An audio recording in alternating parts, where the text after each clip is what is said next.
So basically there's three types of feedback. They're all really good. The first one is non-verbal. It's just, if somebody is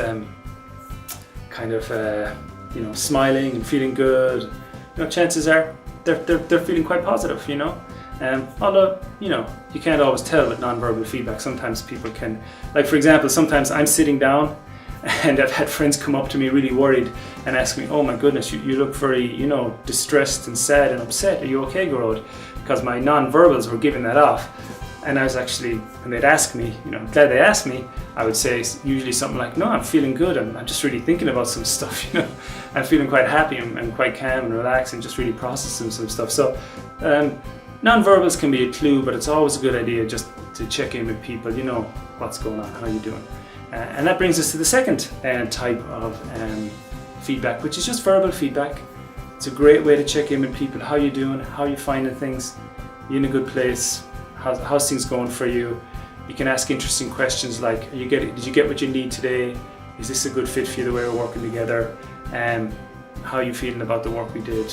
And so on. Lots of different questions to kind of discuss that verbally, kind of to discuss what's really going on internally with a person, just to check in where's it at, and if it's not in a good place, you just engage that collaborative conversation.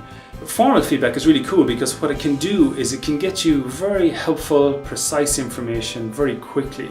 I feel like sometimes if I had to try and get the information that some of the forms give me, it might take me forever trying to figure out how to figure that out, but the questions can very quickly get you very important information.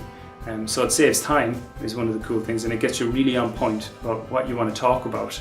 And the second thing is that you can get that information repeatedly. People will know how they're feeling about a program or about the work they're doing or whatever, that day. But when you ask them again in a week, is it feeling better? Is it feeling different? What's changed? It's a little harder to figure out, especially when you're distressed, to figure out how you were feeling last week. So the cool thing about having the formal feedback is you can actually compare and you can say, oh yeah, things have improved this week. What do you think's going on? Or what, things haven't improved. Let's talk about that and figure out, if there's some new options here we can talk about. So formal feedback has some of those advantages. And I think what really happens between the three types of feedback is they complement each other and they work well together.